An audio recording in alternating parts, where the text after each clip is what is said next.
स्वागत है आपका नए टॉपिक हेमेटोलॉजिकल डिसीज में। हेमेटोलॉजिकल डिसीज को आज हम देखने वाले हैं कि हेमेटोलॉजिकल डिसीज होती क्या है और इसके बारे में हम आज पढ़ने वाले हैं कि भाई ये क्या होते हैं। ठीक है ना।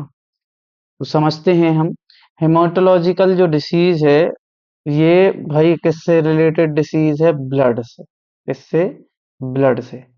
इट मीन्स हीम बर्ड जो लिया जाता है या हीम बर्ड का जो यूज होता है वो कहाँ होता है? ब्लड में। ब्लड में यूज हो रहा है, इट मीन्स कि ये जितनी भी डिसीज हैं हेमेटोलॉजिकल में ये किससे रिलेटेड होंगी? ब्लड से। ठीक है। ब्लड के अगर हम कंपोनेंट की बात करें, किसकी कंपोनेंट की बात करें, तो ब्लड के कंपोनेंट में कौन कौन से आते हैं? पहला आता है आपका एरेथ्रोसाइट। एरेथ्रोसाइट। दूसरा आता है आपका ल्यूकोसाइट। दूसरा आता है आपका क्या? ल्यूकोसाइट। ठीक है। और आपका क्या आता है? ल्यूकोसाइट आता है, लिम्फोसाइट आता है। क्या आता है? लिम्फोसाइट आता है। और आपका प्लेटलेट आता है। क्या आता है? प्लेटलेट्स आते हैं। ठीक है। तो ये हमारे कंपोनेंट होते हैं किसके? ब्लड के। मीन इसमें जो कि इरेथ्रोसाइट होता है इसको हम क्या बोलते हैं? आरबीसी। क्या बोलते हैं? आरबीसी। क्लियर? तो हमें थोड़ा सा ब्लड के बारे में पता होना चाहिए। मेनली हम इसमें आरबीसी की ही बात करेंगे। अब अगर हम देखें कि अगर हमें कोई ब्लड रिलेटेड डिसीज होगी तो वो किस कैटेगरी में आती है? एनीमिया की कैटेगरी में। ठीक है ना। किस कैटेगरी में? एनीमिया की कैटेगरी में। पहला हम देखते हैं कि एनीमिया क्या होती है। एनीमिया अगर हम देखें तो एनीमिया क्या होता है कि भाई हमारे जो ब्लड है, ब्लड में आरबीसी का कम हो जाना। जैसे अगर हम दो तीन डिफरेंट डिफरेंट डेफिनेशन से समझने की कोशिश करते हैं कि क्या होता है। Anaemia drive from Greek word से लिया गया है। ग्रीक वर्ड क्या है? Anaemia, which means lack of blood. Blood की डेफिशिएंसी को ही क्या बोला गया है? एनीमिया। ठीक है ना। It is a decrease in number of red blood cells. Red जो आरबीसी का नंबर है वो क्या हो जाएगा? कम हो जाएगा। Anaemia is the condition in which the oxygen carrying capacity of blood is reduce. भाई नंबर तो कम हो रहे हैं, जब आरबीसी के नंबर कम हो रहे हैं तो उसकी जो ऑक्सीजन कैरी करने की जो कैपेसिटी है वो भी कम हो गई। ठीक है ना। तो सो इनडायरेक्टली क्या हो गया है कि भाई जो ऑक्सीजन जा रहा था पर्टिकुलर सेल तक, पर्टिकुलर टिश्यू तक, वो क्या हो जाएगा? कम हो जाएगा। और जब किसी भी ऑर्गन तक, किसी भी सेल तक क्या आपका ऑक्सीजन कम पहुंचेगा, इट मींस वहां पे एटीपी का प्रोडक्शन कम होगा। क्या होगा? एटीपी का प्रोडक्शन कम होगा। ठीक। अगर हम यही डेफिनेशन देखें कि भाई डब्ल्यूएचओ क्या कहता है एनीमिया के बारे में, तो डब्ल्यूएचओ कहता है anaemia is a condition in which the oxygen carrying capacity insufficient to meet physiological need. इनका भी यही कहना है कि भाई एनीमिया एक ऐसी कंडीशन होती है जिसमें ऑक्सीजन जो आपका ब्लड है, उस हीमोग्लोबिन है, उसकी जो ऑक्सीजन कैरी करने की कैपेसिटी है वो क्या हो जाती है? कम हो जाती है। कैसे कम है? उन्होंने देखा कि भाई जो उसका टारगेट है, जो उसको काम करना है, उसके कंपैरिजन में कम हो जाती है। इसके रीजंस डब्ल्यूएचओ ने बताया क्या हो सकता है भाई? जेंडर हो सकता है, बहुत ज्यादा ऊंचाई पे हैं, बहुत ज्यादा स्मोक कर रहे हैं, या प्रेगनेंसी के केस में भी ये हो सकती हैं कंडीशंस। फिर एक और डेफिनेशन देखते हैं ऑक्सफोर्ड के हिसाब से। इन्होंने क्या बोला? Anaemia is defined as low haemoglobin concentration. भाई हीमोग्लोबिन का कंसंट्रेशन कम हो जाए and may due to either to a low red cell mass और इंक्रीज प्लाज्मा वॉल्यूम। या तो वेट कम हो जाए किसका? रेड ब्लड सेल्स का, या फिर प्लाज्मा का वॉल्यूम इंक्रीज हो जाए। उस कंडीशंस को क्या बोलते हैं हम? एनीमिया। ये किसने बोला है? ऑक्सफोर्ड जो यूनिवर्सिटीज है वहां से ये डेफिनेशंस हमें देखने को मिली। ठीक। अब देखें हम कि भाई ये नॉर्मल हमारे जो आरबीसी हैं उनकी सेल्स की संख्या देखिए और एनीमिया की कंडीशंस में देखिए। रेड जो दिख रही हैं ये क्या है आपकी आरबीसी हैं। रेड जो दिख रही हैं ये क्या है आपकी आरबीसी हैं। और ये जो आपको दिख रहे हैं ये स्टार टाइप से ये क्या है आपके प्लेटलेट्स हैं। और ये जो येलो कलर में दिख रहे हैं ये क्या है व्हाइट ब्लड सेल्स हैं। तो आप देख पा रहे होंगे नॉर्मल के कंपैरिजन में आपके एनीमिया के केस में क्या हो रहा है, जो रेड ब्लड सेल्स हैं वो कम हो गई हैं। ठीक। कुछ जर्नल पैथोफिजियोलॉजी ऑफ एनीमिया देख लेते हैं हम कि क्या होती है जर्नल पैथोफिजियोलॉजी।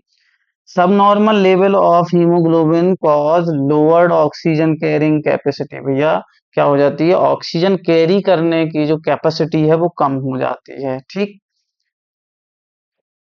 इसमें क्या है भाई ये रीजंस बताए गए हैं। पहला in increase release of oxygen from haemoglobin.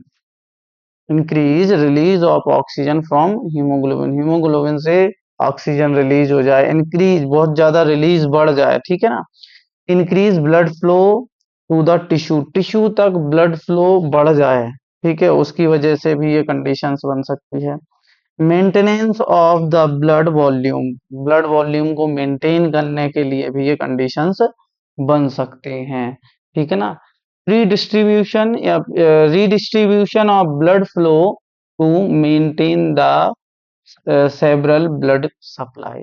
Redistribution के टाइम पे भी ये कंडीशंस बन सकती हैं। ठीक है। अब पैथोफिजियोलॉजी को समझते हैं कि भाई आखिरकार ये कॉज कैसे हो रहा है। तो सबसे पहले क्या हो रहा है, डिक्रीज इन आरबीसी। भाई आरबीसी कम हो गई मतलब आपकी रेड ब्लड सेल्स कम हो गई। उससे क्या हो गया भाई डिमिनिश्ड ऑक्सीजन कैरिंग कैपेसिटी। जो ऑक्सीजन कैरिंग कैपेसिटी जो है वो क्या हो गई कम हो गई। ठीक है। उसकी वजह से क्या हो गया हाइपोक्सिया हो गया। हाइपोक्सिया इंड्यूस हो गया ऑर्गन में, ऑर्गन काम नॉर्मली नहीं कर रहे हैं। और यहाँ पे क्या हो गया आपके साइन एंड सिम्टम्स देखने को मिल जाएंगे के एंजाइना के। ठीक।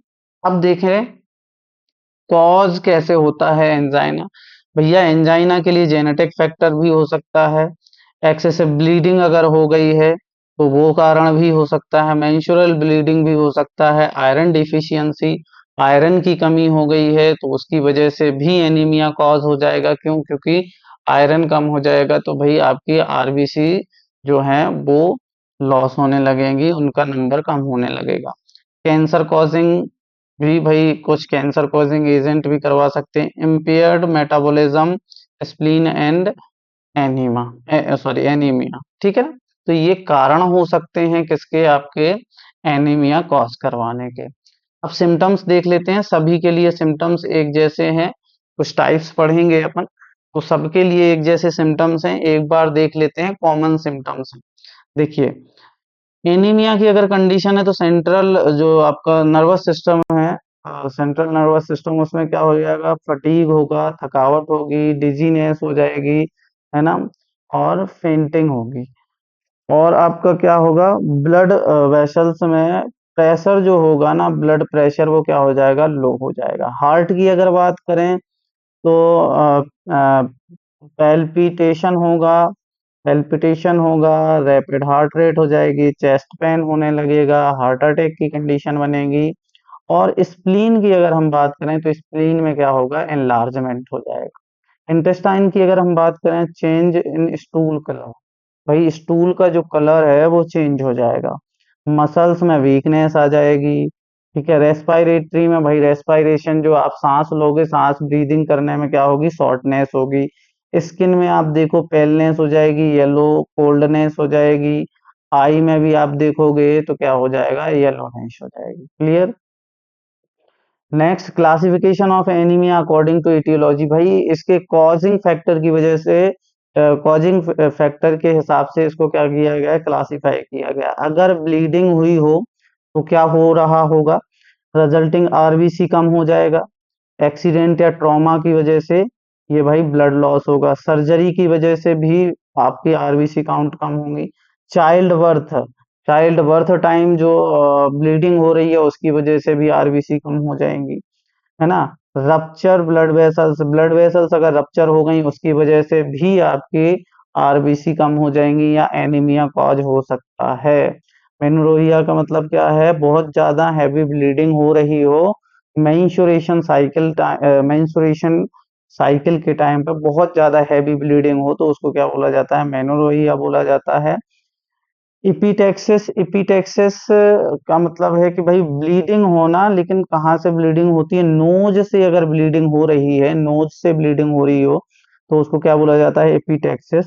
हेमोरॉइड्स बोला जाता है, या इसको और क्या बोलते हैं हम? बवासीर भी बोलते हैं। ठीक है ना? तो इसमें क्या होता है कि भाई स्वैलो हो जाती है, जो आपका रेक्टम होता है, रेक्टम की जो वेन्स होती हैं उनमें इन्फ्लामेशन हो जाता है। भाई हेमोरॉइड में क्या होता है कि जो आपकी रेक्टम होती है, रेक्टम की जो वेन्स होती हैं, वेन्स में क्या हो जाता है? इन्फ्लामेशन हो जाता है। ठीक है ना? जिसकी वजह से क्या होती है? ब्लीडिंग होती है। तो उस केस में भी आपको एनीमिया देखने को मिलेगा। जीआई ब्लीडिंग या अल्सर या कैंसर, ऐसी चीजों में भी आपको एनीमिया की कंडीशन देखने को मिलेगी। हाइपोप्रोलिफरेटिव हाइपोप्रोलिफरेटिव की कंडीशंस में क्या होगा भाई? इसमें भी आपका, इसमें क्या होगा? प्रोडक्शन कम होगा, आरबीसी का बनना कम होगा। ठीक है। दूसरा, आयरन की डेफिशिएंसी से भी आपको देखने को मिलेगा, विटामिन बी 12 की डेफिशिएंसी से, फॉलिक एसिड की डेफिशिएंसी से, विटामिन सी की डेफिशिएंसी से भी आपको एनीमिया देखने को मिलेगा। क्रोनिक डिसीज, कोई बहुत क्रोनिक डिसीज है तब भी देखने को मिलेगा। लो इरेथ्रो पोएटिन, ये एंजाइम होता है ना? ये क्या करता है कि जो आपके ये प्रोड्यूस होता है किडनी से, और ये क्या करता है? आपके आरबीसी के प्रोडक्शन को बढ़ाता है। क्या करता है? आपके आरबीसी के प्रोडक्शन को बढ़ाता है। तो अगर इसका लेवल लो हो जाएगा तो प्रोडक्शन घट जाएगा, और कैंसर के केस में भी एनीमिया देखने को मिलेगा। हीमोलाइटिक में क्या होगा? इंक्रीज आरबीसी डिस्ट्रक्शन, मतलब इसका जो रप्चर है, डैमेज होना है, डिस्ट्रॉय होना है आरबीसी का, वो बढ़ जाता है। इनलार्जमेंट, स्प्लीन ज्यादा बढ़ जाता है, तो भाई स्प्लीन बढ़ेगा तो वहां पे ज्यादा आरबीसी जाएंगी और डाई होंगी। ठीक है। सिकल सेल, फिर thalassaemia, glucose 6 phosphate dehydrogenase, G6PD, glucose 6 phosphate dehydrogenase, ये क्या करता है? ये आपका रिस्पॉन्सिबल होता है किसके लिए? आरबीसी के डिग्रेडेशन के लिए। इसके लिए आरबीसी के डिग्रेडेशन के लिए। और कुछ ऐसी ड्रग्स होती हैं जो इंड्यूस करती हैं आपके एनीमिया को। Clear? Next, type of anaemia की अगर हम बात करें तो बेसिकली हमें 8 तरीके के एनीमिया देखने को मिलते हैं। हम इनको नाम से और इनकी डेफिनेशन से समझ लेते हैं, और उसके बाद हम क्या करेंगे कि इनमें से कुछ जो आपके सिलेबस में है उनको हम पढ़ेंगे। ठीक है ना? तो पहले अगर हम बात करें तो फर्स्ट आता है हमारा क्या? आयरन डेफिशिएंसी एनीमिया में क्या होगा? Excessive loss of iron. भाई ये किसके कारण हो रहा है? जब आयरन का लॉस हो जा रहा है तभी ये हो रहा है। तो आयरन का लॉस कैसे? कि भाई आप जो फूड खा रहे हो, जो आप डाइट खा रहे हो, उसमें आयरन कम मात्रा में जा रहा है आपकी बॉडी में, इसकी वजह से ये एनीमिया हो सकता है।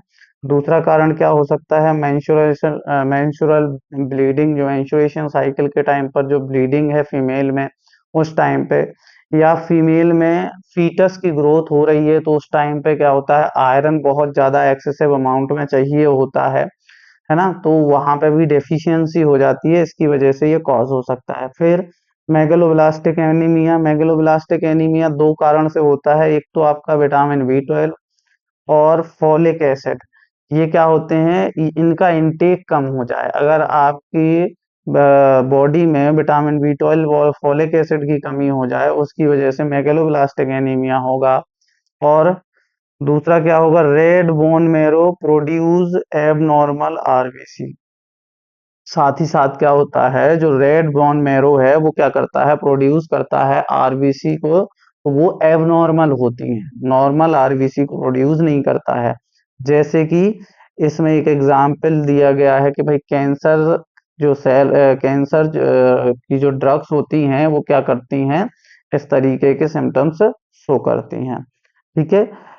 पर्नीसियस एनीमिया आप ऐसे समझ लीजिए, पर्नीसियस एनीमिया क्या होता है कि भाई इसमें ना इनअवेलेबिलिटी ऑफ स्टोमक एब्जॉर्ब, ये कहने का मतलब क्या है कि स्टोमक में ये चीजें एब्जॉर्ब नहीं होती हैं। क्या नहीं होती हैं भाई? मान लीजिए विटामिन B12 तो है बॉडी में सफिशिएंट अमाउंट में, लेकिन वो क्या नहीं होता है, एब्जॉर्ब नहीं हो पा रहा है। क्या नहीं हो पा रहा है? एब्जॉर्ब नहीं हो पा रहा है। तो उसमें क्या होगा? पर्नीसियस एनीमिया होता है। हीमोरेजिक एनीमिया में क्या देखने को मिलेगा भाई? Excessive loss of RBC through bleeding, बहुत ज्यादा ब्लीडिंग हो गई हो, स्टमक में अल्सर हो गया हो, या मेंस्ट्रुएशन के कारण ब्लड लॉस हो गया हो, तब जाके हीमोरेजिक एनीमिया होगा। Haemolytic any haemolytic anaemia haemolytic anaemia में क्या होता है कि आरबीसी प्लाज्मा मेम्ब्रेन रप्चर हो जाती हैं। क्या हो जाती हैं? जो आरबीसी या रेड ब्लड सेल्स हैं, उनकी जो मेम्ब्रेन है वो क्या हो जाती है? रप्चर हो जाती है। May be due to parasite, कोई पैरासाइट की वजह से हो सकता है, टॉक्सिन्स की वजह से हो सकता है, या एंटीबॉडीज की वजह से हो सकता है। 6 नंबर का आता है थैलेसीमिया। क्या आता है? Thalassaemia. Less synthesis of haemoglobin, भैया हीमोग्लोबिन बनना ही कम हो जाता है। ठीक है, found in population of Mediterranean. ठीक है, तो सिंपल सा याद रखिएगा, लेस सिंथेसिस ऑफ हीमोग्लोबिन, है ना। नेक्स्ट आता है आपका सकल सेल एनीमिया। ये क्या होता है? ये हेरिडेटरी डिसऑर्डर होता है। हेरिडेटरी डिसऑर्डर मतलब ये जेनेटिकली होता है। Characterized by red blood cells that assume an abnormal rigid और sickle shape। इसमें क्या होता है? आरबीसी का जो शेप है वो क्या होता है? श्रिंक हो जाता है, और एबनॉर्मलिटी रिजिड मतलब एबनॉर्मल होती हैं सेल्स, और रिजिडिटी दिखाने लगती हैं। ठीक है ना, तो सेकल सेल से याद रखिएगा कि सेल का श्रिंक होना, सेल सिकुड़ जाती हैं। कौन सी सेल्स? आरबीसी की सेल्स। ठीक है, और रिजिड हो जाती हैं। नेक्स्ट आता है आपका aplastic anaemia. Destruction of red bone marrow caused by toxins gamma radiation. मतलब भाई रेड बोन मैरो जो है, जो आपकी आरबीसी को प्रोड्यूस करती है, उसको ही क्या कर दे? डिस्टर्ब कर दे, उसको ही डिग्रेड कर दे, तो वो क्या कहलाता है? ये प्लास्टिक एनीमिया कहलाता है। और किसकी वजह से होता है? ये टॉक्सिन्स और गामा रेडिएशन की वजह से हो सकता है। ठीक, नेक्स्ट फर्स्ट पढ़ते हैं अब हम iron deficiency anaemia. Iron deficiency anaemia को अगर हम बात करें तो ये क्या होता है? किसकी वजह से कॉज होता है भाई? एक्सेसिव लॉस ऑफ आयरन की वजह से कॉज होता है। सबसे ज्यादा ये देखने को मिलता है फीमेल में, देखने को मिलता है। Iron absorption is regulated by iron need and body stores. ठीक है, ये देखने को मिलता है। क्लियर। नेक्स्ट क्या है? Absorb in upper duodenum. भाई जो आयरन है प्राइमरली कहाँ पे एब्जॉर्ब होता है? अपर ड्यूडेनम।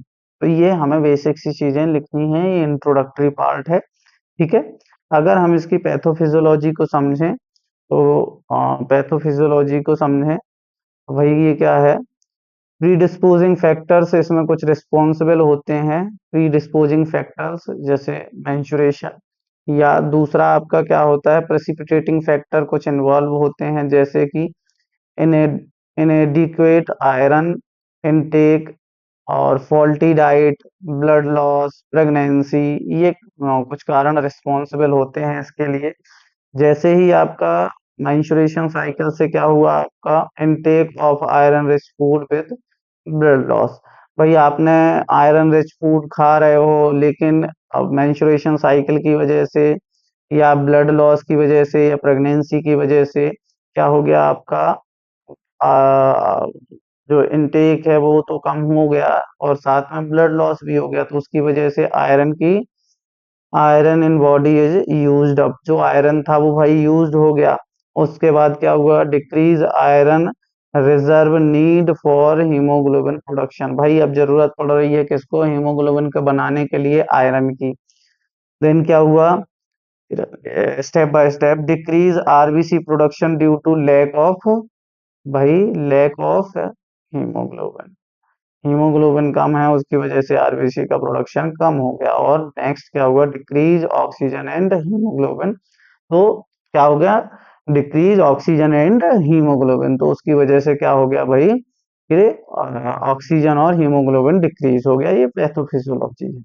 नेक्स्ट मेगलोब्लास्टिक एनीमिया या परनीसियस एनीमिया की हम बात कर रहे हैं। तो हम बेसिक सबका देख चुके हैं कि किसके कारण है, बस आपको नोट्स के लिए मैं ये चीजें बता दे रहा हूँ। It is caused by insufficient of haemopoiesis. ठीक है, हीमोपोएसिस मतलब क्या है, ये ऑल सेल में हीमोपोएसिस करता है। ठीक है, हीमोपोएसिस करता है ये ऑल सेल में। In this condition stomach decrease the production of intrinsic factor because they decrease the absorption of B vitamin B12। कहने का क्या मतलब हुआ, मेगेलोब्लास्टिक एनीमिया, देखो दो चीजें हैं, थोड़ा थोड़ा सा डिफरेंस है। मेगेलोब्लास्टिक एनीमिया का मतलब क्या, डेफिशिएंसी विटामिन B12 की हो और फोलिक एसिड की, तो मेगेलोब्लास्टिक एनीमिया होगा। परनीसियस एनीमिया कब होगा, जब एब्जॉर्प्शन ना हो रहा हो किसका, विटामिन B12 का। ठीक है, तो यही चीजें यहाँ पे मेंशन की गई हैं। क्लियर। नेक्स्ट पैथोलॉजी समझ लेते हैं इसकी। डेफिशिएंसी ऑफ विटामिन B12 और फोलिक एसिड, जिससे क्या होगा, आपका डीएनए सिंथेसिस डिस्टर्ब हो जाएगी और फेल हो जाएगा क्या, न्यूक्लियर मैच्योरेशन, मतलब जो डीएनए का न्यूक्लियस मैच्योर होना था वो क्या हो जाएगा, फेल हो जाएगा। प्रो प्रोलिफरेशन ऑफ एथ्रोब्लास्ट फेल, जो प्रोलिफरेशन होना था वो क्या हो जाएगा, फेल हो जाएगा। मैक्रोसाइट्स बनेंगे और उससे क्या होगा, रैपिडली डिस्ट्रक्शन होगा और एनीमिया कॉज करेगा। क्लियर। सिकल सेल एनीमिया की अगर हम बात करें तो सिकल सेल एनीमिया में हम पहले ही देख चुके हैं कि सिकल सेल एनीमिया किसकी वजह से हो सकता है भाई, ये जेनेटिकल फैक्टर होता है। ठीक है, हेरिडिटरी जिसको बोलते हैं हम। और इसमें क्या होता है कि जैसे आप यहाँ डायग्राम में देख सकते हैं, ये हमारी क्या है, नॉर्मल आरबीसी है। ठीक है, और ये हमारी क्या है, सिकल आरबीसी है। ठीक है, ये एबनॉर्मल हीमोग्लोबिन्स दिख रहे हैं यहाँ पे, और यहाँ पे देखिए आप, ये नॉर्मल हीमोग्लोबिन दिख रहा है। तो इससे होता क्या है कि ये एक तो मैच्योर नहीं है सिकल सेल। अगर आपकी सिकल सेल बन गई है, रेड ब्लड सेल्स या आरबीसी, तो उसकी वजह से क्या है, एक तो ये मैच्योर नहीं है, ये काम नहीं कर पाएगी नॉर्मल। दूसरा क्या है कि जब ये फ्लो हो रही होगी, तो आप यहाँ देखिए, ये जब फ्लो हो रही होगी तो यहाँ पे क्या हो रहा होगा भाई, कि यहाँ पे ये देखिए आप, ब्लॉकेज हो रहा है। किसकी वजह से, ये श्रिंक हो गई हैं, तो ये क्या कर रही हैं, ब्लॉकेज कर रही हैं। ठीक है, पैथोफिजियोलॉजी की बात करें, डीऑक्सीजनेशन होगा, पहले इसका डीऑक्सीजनेशन होता है, पॉलीमराइजेशन ऑफ हीमोग्लोबिन, हीमोग्लोबिन का पॉलीमराइजेशन होता है। फिर seeking of red cells shrink होना शुरू हो जाती हैं, एंडोथेलियल डैमेज होता है। ठीक है, एंडोथेलियल डैमेज होता है, डैमेज होने के बाद आरबीसी एंड ल्यूकोसाइट क्या होते हैं, एडहियर हो जाते हैं टू एंडोथेलियम, और किससे, एंडोथेलियम से एडहियर हो जाते हैं आरबीसी और ल्यूकोसाइट। ठीक, उसकी वजह से क्या होता है, वैसे कॉन्स्ट्रक्शन होता है और वेस्कुलर ऑक्लूजन, ऑर्गन इस्चीमिया हो जाता है एंड ऑर्गन डैमेज। लास्ट में क्या होता है, ऑर्गन डैमेज देखने को मिल जाता है। क्लियर।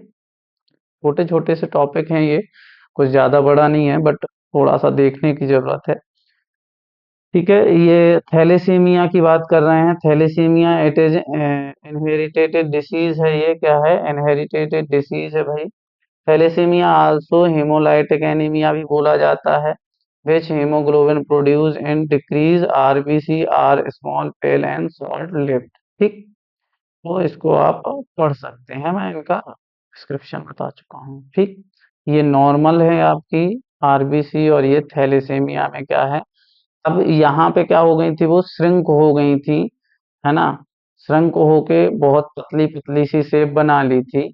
लेकिन यहाँ पे इसका शेप ही चेंज हो गया है। आप देखेंगे यहाँ पे ये सर्कुलर है, और ये यहाँ पे क्या है, एक क्या बना रही है, क्यूब टाइप स्ट्रक्चर बना रही हैं। क्या बना रही हैं, क्यूब टाइप स्ट्रक्चर बना रही हैं। ठीक है, तो इसको हम क्या बोलते हैं, थैलेसीमिया। क्या बोलते हैं, थैलेसीमिया। अगर थैलेसीमिया की हम बात करें तो मेनली देखने को क्या मिलता है कि ये मेल फंक्शन शो करना शुरू कर देती हैं, रेड ब्लड सेल्स मतलब प्रॉपर फंक्शन नहीं करती हैं। ठीक, देखिए यहाँ पे अगर हम समझें इसको, तो reduce level of beta globulin, beta globulin की चेन का लेवल कम हो जाए, या absence of beta globulin chain, या तो बीटा ग्लोब्यूलिन चेन कम हो जाए या फिर बीटा ग्लोब्यूलिन चेन जो है वो एब्सेंस हो। दोनों ही केस में क्या होगा, excessive free alpha globulin chain. भाई एक्सेसिव क्या होगी आपकी, फ्री अल्फा ग्लोब्यूलिन चेन, उसकी वजह से क्या होगा, membrane damage to peripheral erythrocyte. जो पेरिफेरल इरेथ्रोसाइट है उसकी मेम्ब्रेन क्या होगी, डैमेज होगी। जैसे ही डैमेज होगी तो क्या होने लगेगा, हीमोलाइसिस। हीमोलाइसिस मतलब जो आपका आरबीसी है या ब्लड है, ब्लड का ब्रेकडाउन होने लगेगा, आरबीसी का ब्रेकडाउन होने लगेगा और क्या कॉज करेगा, एनीमिया। दूसरी तरफ अगर देखें तो क्या होगा, precipitation in erythroid precursor within bone marrow. तो क्या होगा भाई, इरेथ्रोइड का प्रेसिपिटेशन होने लगेगा कहाँ, bone marrow. Premature death of erythros erythroid precursor, premature death of erythroid precursor, मतलब कि जो आपकी आरबीसी है वो प्रॉपर मैच्योर नहीं हो पाएंगी और उनकी क्या होने लगेगी, डेथ। इन इनफेक्टिव इरेथ्रोपोइसिस, क्या होने लगेगा, इरेथ्रोपोइसिस होने लगेगा, जिसकी वजह से क्या होगा, एनीमिया कॉज होगा।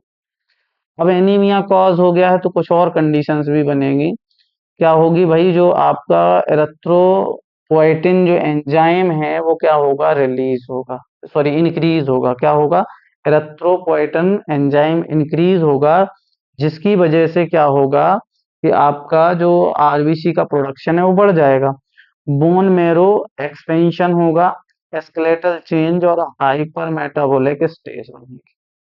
ठीक है, एनीमिया की वजह से आयरन एब्जॉर्प्शन भी बढ़ जाएगा। अब एनीमिया है, डेफिशिएंसी है आयरन की, तो आयरन एब्जॉर्प्शन भी बढ़ जाएगा। ब्लड ट्रांसफ्यूजन, और क्या होगा, आयरन लोडिंग और कार्डियक डेथ हो सकती है। क्लियर, तो ये पैथोफिजियोलॉजी थी। Thank you. कैसा लगा लेक्चर आप जरूर बताएं। मिलते हैं नेक्स्ट वीडियो में। Thank you.